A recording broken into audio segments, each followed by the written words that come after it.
শুভ সন্ধ্যা, স্বাগত আপনাদের স্পোর্টস ইনসাইডে, স্বাগত উৎপল শুভ্রর সাথে বিশ্বকাপ। উৎপল শুভ্র, আপনাকে স্বাগত আজকের স্পোর্টস ইনসাইডে। ধন্যবাদ। আমরা নিশ্চয়ই বিভিন্ন বিষয় নিয়ে আলোপ করব, তবে তার মধ্যে স্থান পাবে বাংলাদেশ অবশ্যই, যেহেতু বাংলাদেশ গতকালকে অসাধারণ পারফরমেন্স করেছে। এবং এইটাই যদি আপনার মুখ থেকে একটু প্রথমেই শুনে নিতে চাই, বাকি বিষয়গুলো পরে আস্তে আস্তে আমরা ঢুকবো। ওই আপনি সব শব্দটা যে বললেন অসাধারণ, ওই এক শব্দেই আসলে সব বলা হয়ে যায়। এটা আসলে কিছু কিছু সময় হয় যে কিছু কিছু জয় এরকম থাকে যে আপনার মানে বিশেষণ ঠিক খুঁজে পাওয়া যায় না, মনে হচ্ছে তাও মনে বোঝানো গেল না।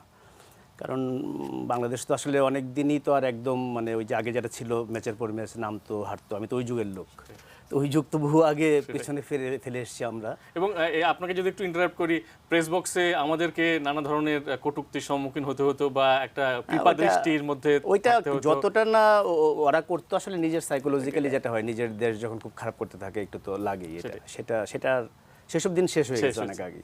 তো এই প্রজন্মের সাংবাদিকদের একটু হিংসাই করি যে তারা মানে শুরুতেই এই ধরনের সাফল্য পাচ্ছে, তারা সেই মূল্যটা তাদের দিতে হয় নাই। তো আমি অসাধারণ বললাম এই কারণে যে ধরেন 321 রান চেস করে জেতা, সেটা তো এখনকার ওয়ানডেতে এটা একেবারে খুব অবিশ্বাস্য কিছু না। 320-30 করলে কেউ মনে করে না যে ম্যাচ শেষ হয়ে গেল, কিন্তু এইভাবে জেতা মানে 41.3 ওভারে আপনার 51 বল বাকি আছে। বাংলাদেশ এর আগে কোনো দিন 3বার 300-র বেশি চেস করে জিতেছে, একটা ম্যাচই ছিল এত রান করে জিতে, সেটা স্কটল্যান্ডের সাথে। সেখানে ওয়েস্ট ইন্ডিজের এই বোলিংয়ের সাথে মানে বিশ্বকাপ, এই ম্যাচ হারলে পরে মানে সেমিফাইনালের স্বপ্ন বলতে গেলে প্রায় শেষ। সব কিছু যদি মিলিয়ে চিন্তা করা যায়, আমি বলবো যে এটা বাংলাদেশের ক্রিকেট ইতিহাসের অন্যতম সেরা জয়। কালকে আমি একজন প্রেডিকশন করতে বলেছিলেন, তো আমি তো সেই রিস্ক কে নেয়, মানে সত্যি কথা বলতে যেটা আশা 322 মাঠ ছোট, এটা করা সম্ভব। আবার এটা সত্যি কথা, এই ম্যাচই হয়তো আরও বার খেলা হলে প্রতিবার এই জিনিস হবে না। তো আমি একটা কথা বলেছিলাম, যেটাই হোক যে এটা একটা খুব বাংলাদেশ জিতলে খুব স্মরণীয় একটা রাত হবে বা স্মরণীয় একটা জয় হবে, মানে সেটাই হয়েছে। হ্যাঁ, স্মরণীয় জয় হয়েছে সন্দেহ নেই। কিন্তু একজনই মজা করে বলছিল একটু আগে, এটা নিউজের এক প্রভাস, যে ম্যাচ তো জমলো না। তো এটা খুব ইন্টারেস্টিং, 321 রান চেস করে বাংলাদেশ জিতেছে, এখানে আক্ষেপ থাকছে ম্যাচ জিতলো না। একজন আমাকে বললো এই সরা কেন 20-30 রান বেশি করলো না, তাহলে লিটনের সেঞ্চুরিটা হয়। এই জিনিসগুলোই অবিশ্বাস্য যে 321 রান করার পরে যদি আপনার এগুলো মনে হয়, তো বুঝতে হবে কত কনভিন্সিং জয়। এবং এটার সঙ্গে আমি তুলনা করতে পারি শুধু বিশ্বকাপ যদি বলি, 2007-এ দক্ষিণ আফ্রিকা তখন র্যাঙ্কিংয়ের 1 নম্বর টিম, এবং দক্ষিণ আফ্রিকার ইনিংস শেষ হওয়ার অনেক আগে মোটামুটি কনফার্ম হয়ে গেছিলো যে বাংলাদেশ জিতে যাচ্ছে। এই কারণে আমি সাকিব দেখলাম বলেছে যে one of the best win. এটা হচ্ছে প্লেয়ারদের একটা বলার ভাষা, তারা কখনো বেস্ট, আসলে বেস্ট বলা তো কঠিন, অঙ্ক না, এক এক কারণে এক একটা বেস্ট থাকে। ধরেন আপনি যদি বিশ্বকাপ শুধু আলাদা করে নেন, 99 বিশ্বকাপে পাকিস্তানের সঙ্গে জয়, এটা কেউ কল্পনাও করে নিয়ে, ওটা যেটা গ্রেট আপসেট মানে ক্রিকেট ইতিহাসেরই। এবং ওই জয়টা আমাদের পরবর্তীতে টেস্ট স্ট্যাটাস পাওয়ায় বড় ভূমিকা রেখেছে, কাজে ওইটা একটা অন্যরকম মর্যাদা। আপনি যদি 2007-এ আসেন, ওই ভারতীয় দল, ওইটা তো মানে স্টার তারকায় তারকা, ওই দলের সঙ্গেও যেটা জয়, এটা অনেক বড়। কিন্তু এইখানে আমি কেন দক্ষিণ আফ্রিকার সাথে তুলনা করছি, ওইটা যেমন ভারতকে যখন 197 রানে বাংলাদেশ অল আউট করে দিল, তখন একটু কিন্তু এক্সপেকটেশন ছিল যেটা জিতবে। কিন্তু কালকে যদি আপনি বিরতির সময়, বাংলাদেশের মানুষ খুব আশাবাদী, আমি জানি বেশিরভাগ মানুষই জয়ের আশাই নিয়েই খেলা দেখতে বসেছে বাংলাদেশের ব্যাটিংয়ের সময়, কিন্তু মনে মনে তারাও জানতো যে এটা কিন্তু সহজ না। যে কারণে আমি এই জয়টাকে আমি মনে করছি যে এটা আসলে মানে অসাধারণ।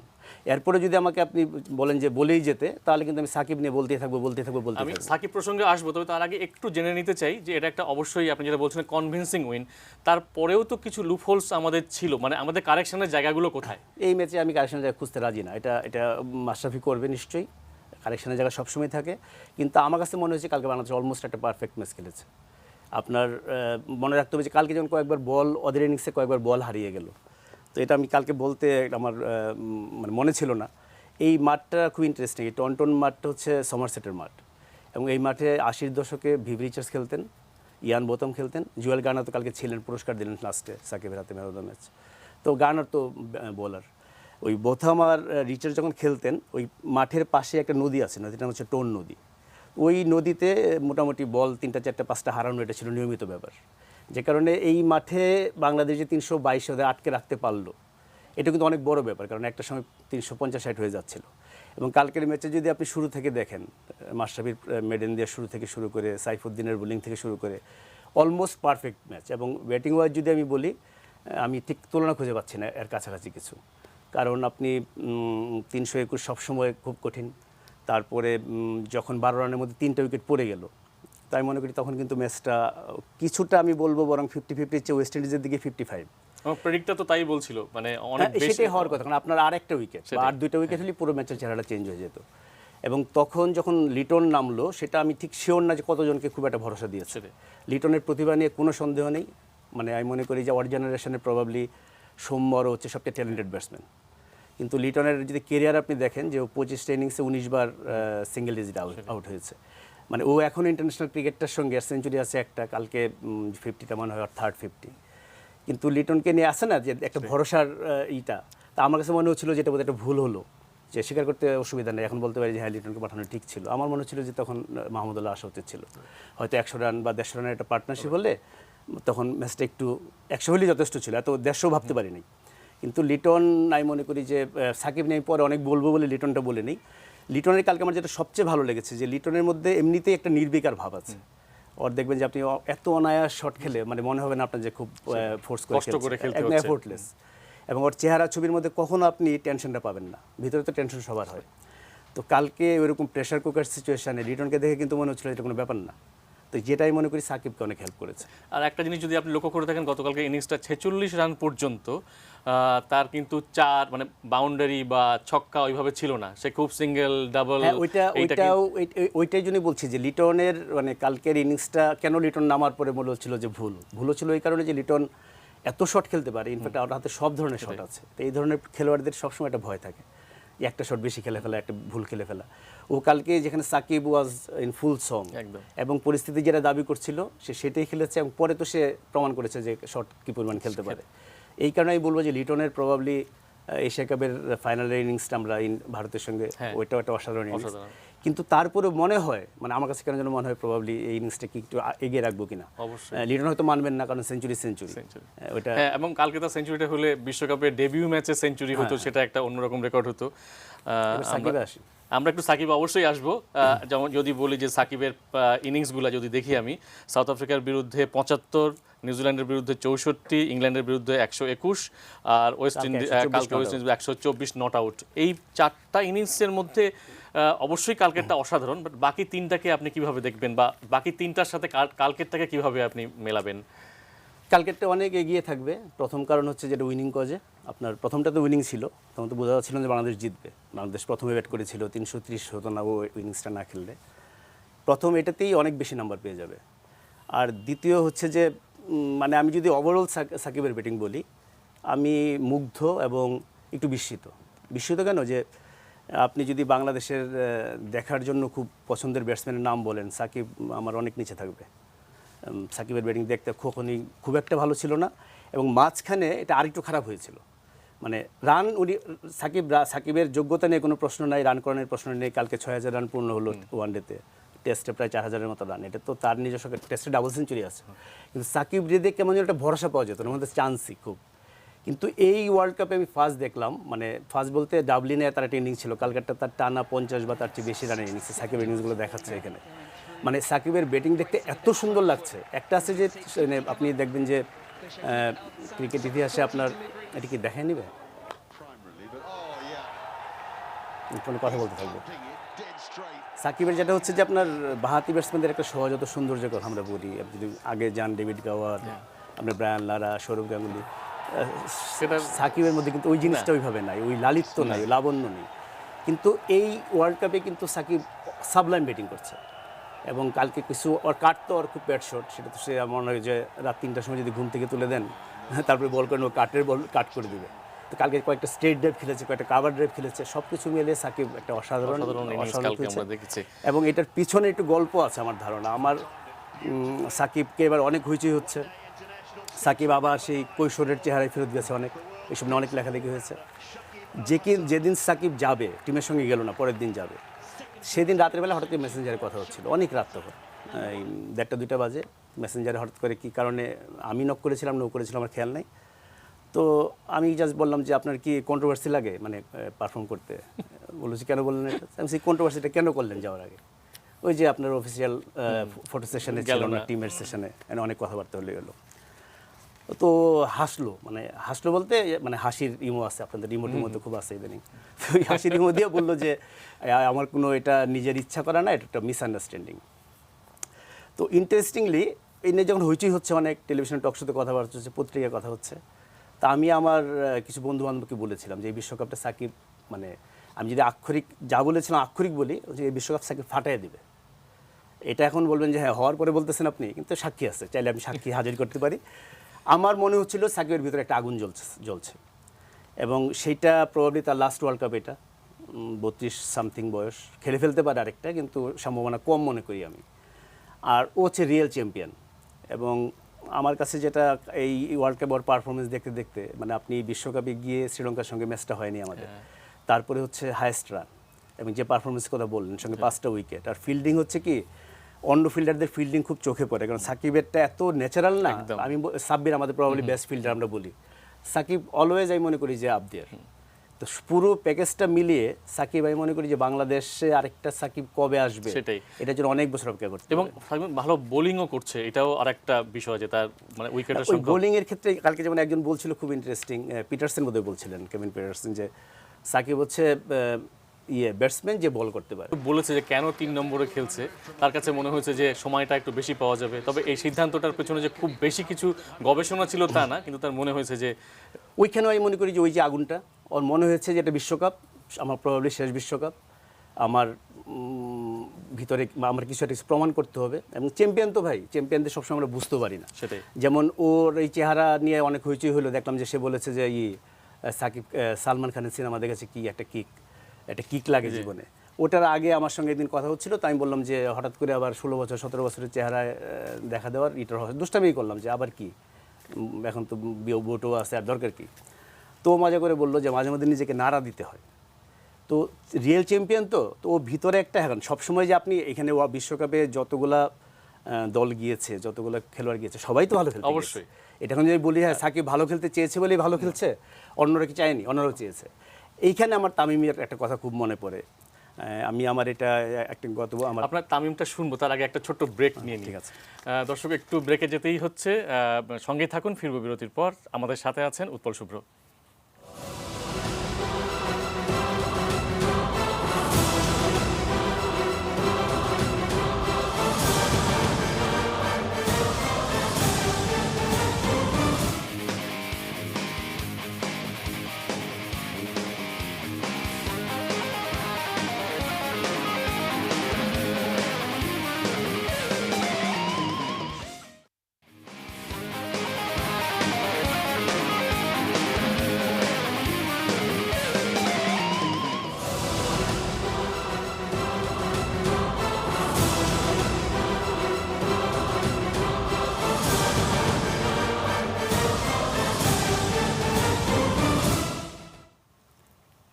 বিরতির পর আবারও স্বাগত।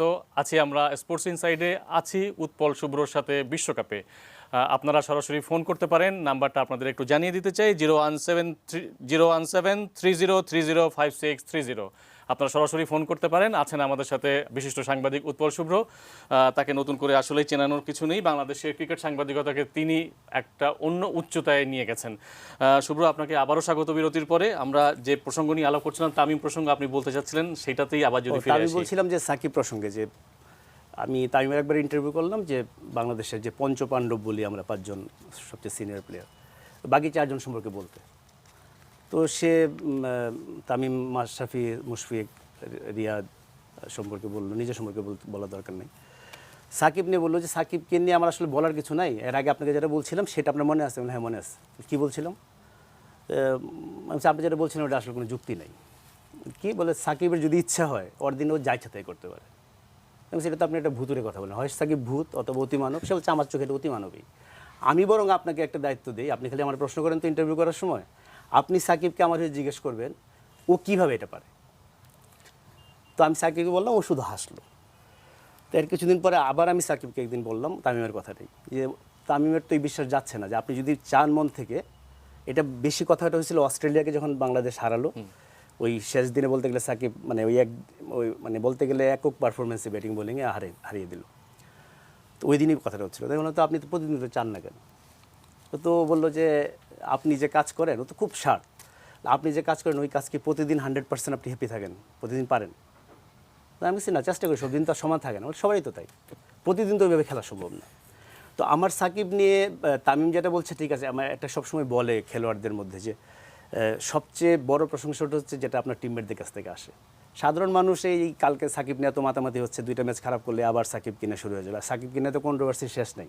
সেটাই। তো কিন্তু যখন টিমমেটরা বলে তখন বুঝতে হবে যে এটা সর্বোচ্চ প্রশংসা।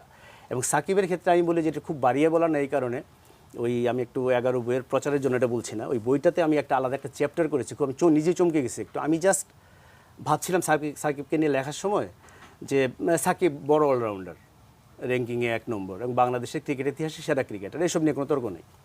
তো বিশ্ব ক্রিকেটে মানে ক্রিকেট ইতিহাসে সাকিবের জায়গাটা কোথায়?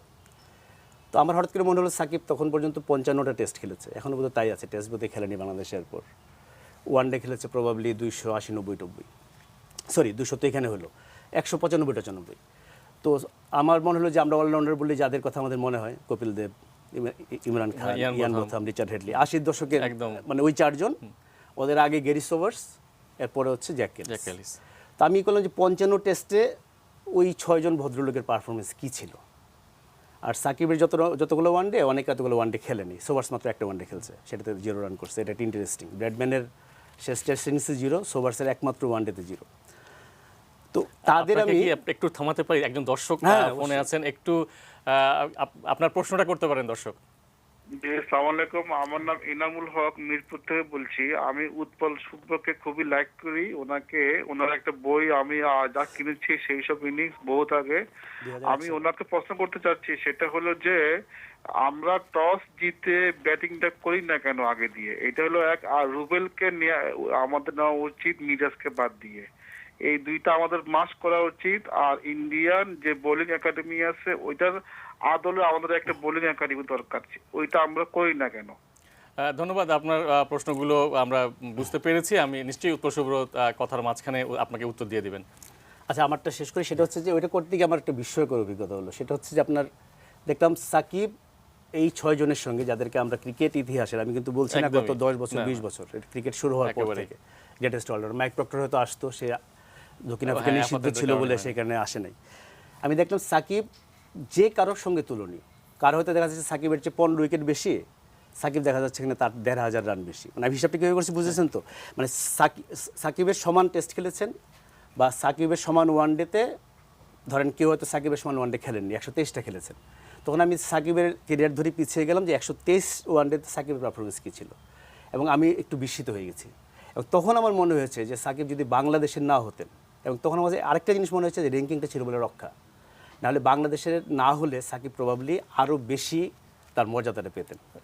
আর ওই ভদ্রলোকের প্রশ্নকে উত্তর দিতে হবে। হ্যাঁ, একটু দিতে হবে অবশ্যই। এটা তো এখন কালকের ম্যাচের পরে যদি আপনি বলেন যে কেন বোলিং নিল, কালকেরটা খুব পরিষ্কার। কালকে হচ্ছে যেটা বলছিলাম, মাঠ এখানে খুব ছোট এবং ওয়েস্ট ইন্ডিজের এমন পাওয়ার হিটার টিমে আছে, বলতে গেলে সবাই পাওয়ার হিটার, আপনি শাই হোপ ছাড়া বলতে গেলে 7-8 পর্যন্ত সবাই, প্রত্যেকে আপনার 30 বলে 35-40 করে ফেলতে পারে, এর চেয়ে বেশিও করতে পারে। কালকে তো আপনার হোল্ডার হেডম্যান যে দুটো 80 রান একদম, মানে সেটাই, মানে ওদের আপনি গেল ক্লিকই করে নাই। লুইস যেহেতু গেল আউট হয়ে গেছে, ধরে খেলছিল, প্রত্যেকেই একাই ম্যাচ করতে দিতে পারে। সেইখানে এই ছোট মাঠে আমার যেটা ধারণা, মাশরাফি নিশ্চয়ই এরকমই চিন্তা করেছেন হয়তো, এই মাঠে আসলে আমরা যদি বাংলাদেশ যদি 370-80 করতো, যেটা বাংলাদেশ ক্ষমতার বাইরে করতে, বাংলাদেশ কোনো করেনি, করার পরেও কিন্তু এটা মনে হতো যে এটা ওয়েস্ট ইন্ডিজ চেস করতে পারে। আমার ধারণা জিনিসটা এখানে এই মাঠে ডিফেন্ড করা অনেক কঠিন। আর রুবেলের জায়গায় মিরাজের বাংলাদেশের যেটা হয়েছে কি, যে সবসময় হয় এটা যে বাইরে থাকে সে খুব পপুলার হয়ে যায়। রুবেলের ব্যাপারে কালকে আমি বলেছি, এটা আমি বলছি না উনি এই কারণে বলছি, রুবেল অবশ্যই দুর্ভাগা, কিন্তু এই টিম কম্বিনেশনে মিডিল ওভারে আপনার রান আটকে রাখার জন্য মিরাজ খুব ইম্পর্টেন্ট কল, এবং কালকে মিরাজকে লাগেনি। কিন্তু যখন ধরেন লিটন আর সাকিব 189 রানের জুটি করে ফেলবে আনবিটেন, এটা তো আসলে এটা কেউ কল্পনায়, এটা ডেইলি হওয়ার জিনিস না। তখন কিন্তু সবারই মাথায় ছিল যে এরপরে রিয়াদ আছে, এরপরে সাইফুদ্দিন আছে, এরপরে মিরাজ আছে। তো ওয়ানডেতে এই জিনিসগুলো হয়তো মাথায় কাজে লাগে, এবং মিরাজ যদি পারফরমেন্স দেখা হয় ডেবুর পর থেকে কিন্তু খুব কনসিস্টেন্ট। আর মিরাজের জায়গায় রুবেল হচ্ছে পুরোপুরি স্ট্র্যাটেজির চেঞ্জ, তখন আপনাকে স্পিনারের বদলে পেসারে যেতে হবে। সেটা আমি আর সম্ভবত গত পরশুই বলেছি এটা, যে কোনো একটা উইকেট যদি এরকম থাকে যেখানে স্পিনের কোনো দরকার নেই। বলতে গেলে সে সাহায্য পাওয়া যাবে না, পেস বোলার বেশি দরকার, ঘাস থাকে এই থাকে, যেটা সম্ভাবনা আমি কম দেখি, কারণ যত সময় যাচ্ছে উইকেটগুলো শুকনো হওয়ার কথা এই বৃষ্টিটা থেমে গেলে। তো সেইখানে শুধু ওই স্ট্র্যাটেজির কারণেই যেতে পারে। সেটাই। কালকের এক পর্যন্ত হয়তো প্রশ্নটা ছিল সাইফুদ্দিনের জায়গায় আমরা রুবেলে যাবো কিনা, কিন্তু সাইফুদ্দিনের কালকে পারফরমেন্সের পরে সেই সুযোগটাও নাই। আমি 30 সেকেন্ড আপনার কাছ থেকে একটু শুনতে চাই, সেটা হচ্ছে টনটনের কোনো স্মৃতি আপনার আছে কিনা? না, টনটনে কিন্তু আমি যাইনি, এটা মানুষ ভুল বুঝতে পারে, কিন্তু টনটন হচ্ছে এমন একটা মাঠ যেহেতু ভিভ রিচার্ডস আমার মানে সবচেয়ে প্রিয় ব্যাটসম্যান, যে কারণে টনটন সম্পর্কে পড়ে, টনটন সম্পর্কে ভিডিও দেখে, ভিভ রিচার্ডসের অনেক ইনিংস দেখে, তার বায়োগ্রাফি পড়ে, এই যেটা বললাম টোন নদীটা আমি চোখে দেখতে পাই, কিন্তু আসলে আমি ওখানে যাই। আচ্ছা, আর আমরা যদি একটু দেখি যে এবারে ধরেন সাকিব 384 তার 4টা ইনিংসে 2টো সেঞ্চুরি, রুট আজকে তার সেঞ্চুরিটা হয়নি, 367 5 ইনিংসে সেখানে 2টো সেঞ্চুরি, ফিঞ্চ 343 5 ইনিংসে, আর রোহিত শর্মা 3 ইনিংসে 2টো সেঞ্চুরি সহ 319। এই অবস্থায় আপনি কি প্রেডিক্ট করছেন যে বাকি কে কোথায় যেতে পারে, মানে আপনার কি মনে মানে হয়? হাইয়েস্ট রান স্কোরের দিক দিয়ে এটা তো এখন পর্যন্ত এটা বিগ স্টেটমেন্ট আমি বলবো যে, এবং আপনি যাদের নাম বললেন রুট শখের একটু অফ স্পিন করে, বাইরে কিন্তু সব স্পেশালিস্ট ব্যাটসম্যান। সাকিব তো অলরাউন্ডার। জি। তো সাকিব যদি আজকে ব্যাটিংয়ের পরপর 3টা ম্যাচ খারাপ করলো, সে টিমে থাকবে বোলিংয়ের জন্য। কাজেই একটা অলরাউন্ডার হয়ে ব্যাটিংয়ে এভাবে টপ করা, এবং 4টা ম্যাচ সম্ভবত কম, ইংল্যান্ডের বোধহয় 5 নম্বর ম্যাচ আজকে, বাংলাদেশের তো ব্যস্ত 4টা, সেইখানে আমি মনে করি বিরাট ব্যাপার। এবং যে ফর্মে আছে, ফর্ম অফ হিস লাইফ, আমি যেটা বললাম যে একটা আছে সাকিব কনসিস্টেন্ট রান অনেক করেছে, কিন্তু টানা 5টা 50 কখনো করেনি, ঠিক আছে, কিন্তু রান অনেক করেছে, স্মরণীয় ইনিংস অনেক খেলেছেন, কিন্তু যেভাবে ব্যাটিং করছেন মনে হচ্ছে যে এভরিথিং ইন কন্ট্রোল, এই জিনিসটা খুব কম দেখা গেছে একটা। তো এখন যেটা আসলে যেটা সবার মনের আসল প্রশ্ন যে বাংলাদেশ সেমিফাইনাল খেলবে কিনা, এইটার সঙ্গে এই প্রশ্নের উত্তরটা একটু লুকিয়ে আছে। আচ্ছা, আমি যে বাংলাদেশ যদি সেমিফাইনাল যেতে না পারে, তখন কিন্তু দেখা যাচ্ছে যে বাকি যে খেলোয়াড়দের কথা বললেন আপনি, রুটের কথা বললেন, ফিঞ্চের কথা বললেন, তারা মোস্ট লাইকলি সেমিফাইনাল খেলবে। আচ্ছা, তখন 2টা ম্যাচ বেশি পেয়ে যাবে ফাইনাল। আমি তার আগে একটু একটা ফোন নিয়ে নিই। দর্শক, আপনার নামটা বলে প্রশ্ন করতে পারেন। হ্যালো, আসসালামু আলাইকুম। আমি আসসালাম। লুৎফর রহমান বলছি ব্রাহ্মণবাড়িয়া থেকে। জি। আমার প্রশ্ন দুটা ছোট ছোট, যে অসাধারণ থ্রোয়িং এর মাধ্যমে তামিম ইকবালের আউটটি ছাড়া বাকি সব ক্ষেত্রে ওয়েস্ট ইন্ডিজের চেয়ে আমাদের ফিল্ডিং ভালো ছিল কিনা গতকাল। আর আরেকটা প্রশ্ন, ওয়ার্ল্ড কাপে ডেবুতে পরপর 3টি ছক্কা হাঁকানো বাংলাদেশি প্লেয়ার হিসেবে লিটন দাসের এটাও একটা রেকর্ড কিনা, এটা আমি জানতে চাচ্ছি। ধন্যবাদ আপনাকে। প্রথম প্রশ্নটা ফিল্ডিং, আচ্ছা, প্রথম প্রশ্নটা খুব সহজ, দ্বিতীয়টা খুব কঠিন। প্রথমটা হচ্ছে কালকে আউটস্ট্যান্ডিং ফিল্ডিং হয়েছে, আউটস্ট্যান্ডিং, ওটা তুলনায় চলে না। আর কর্টেলে যেটা তামিমকে আউট করেছে, ওটা আমি বলবো তো ওটা তো একটা অবিশ্বাস্য, একদমই, মানে সবচেয়ে প্রেজেন্স অফ মাইন্ড, সে যে ইনস্টিংটিভলি একটা সেকেন্ডের ফ্র্যাকশনের মধ্যে চিন্তা করেছে। আমার কালকে ইচ্ছা করছিল একটু জানতে যে নর্মালি অনেক সময় দেখবেন যে আপনি যে খুব শার্প ক্যাচ গেলে দেখায় যে রিয়াকশন টাইম কত, কালকে ওটা দেখায়নি, যে ও প্রবাবলি আমার ধারণা সেকেন্ডের ভগ্নাংশ 0.34 সেকেন্ড হবে যেভাবে থ্রোটা করেছে।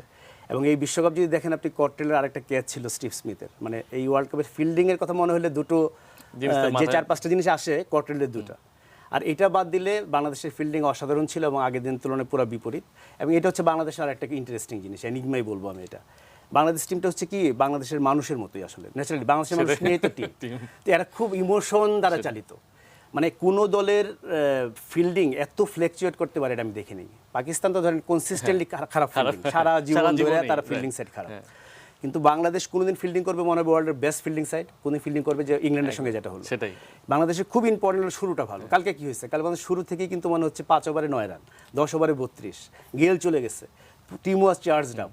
বাংলাদেশের জন্য খুব ইম্পর্টেন্ট। ইংল্যান্ডের সঙ্গে যখনই একটা বড় পার্টনারশিপ হলো, এইটা হলো বাংলাদেশের সঙ্গে আমি মনে করি যে ইমোশনের সঙ্গে প্রফেশনালিজমটা মিশানোর ব্যাপার আছে। আপনি ইংল্যান্ড অস্ট্রেলিয়া দেখবেন, হোক না অপোনেন্ট 204 নো লস, ওরা কিন্তু একটা স্ট্যান্ডার্ডের নিচে কিন্তু নামবে না। আমাদের কিন্তু দেখবেন যে কাজগুলো ঝুলে পড়ে, আমরা তো মিসফিল্ডিং করা শুরু করি। কালকের ফিল্ডিং যেটা, ওইটাই মনে করি যে বাংলাদেশের আরেক মুদ্রার আরেক পিঠ।